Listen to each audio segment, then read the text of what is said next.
Not J എസിൻ്റെ സൈറ്റിൽ പോയിട്ട് നമ്മളിവിടെ LTS വേർഷൻ സെലക്ട് ചെയ്തു.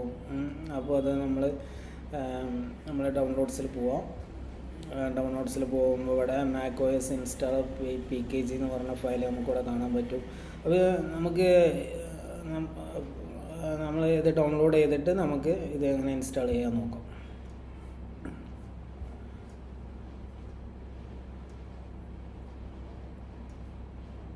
അപ്പോൾ ഇത് നമുക്കിവിടെ ഡൗൺലോഡായിട്ട് വന്നിട്ടുണ്ട്. അപ്പോൾ നമ്മൾ ക്ലിക്ക് ചെയ്തിട്ട് നമുക്കിത് ഇൻസ്റ്റാൾ ചെയ്യാം. അപ്പോൾ ഇവിടെ കണ്ടിന്യൂ പറഞ്ഞു കൊടുക്കുന്നു. പിന്നെ നമുക്കിവിടെ ആക്സെപ്റ്റ് കൊടുക്കാനുണ്ടെങ്കിൽ നമുക്കിവിടെ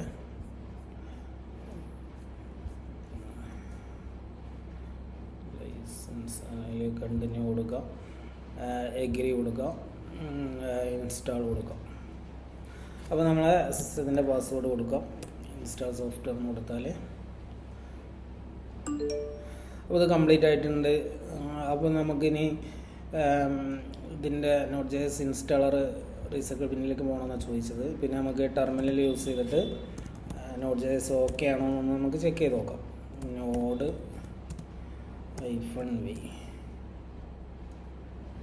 നോട്ട് ജെ എസ് ഓക്കെ ആണ്. ഇപ്പോൾ നമുക്ക് NPM വേർഷൻ ഒന്ന് ചെക്ക് ചെയ്യണമെങ്കിൽ അതും നോക്കിയാൽ അതും ഓക്കെ ആണ്. അപ്പോൾ ഇപ്പോൾ നോട്ട് ജെ എസ് നമുക്ക് ഇൻസ്റ്റാൾ ചെയ്ത് കഴിഞ്ഞു. ഇനി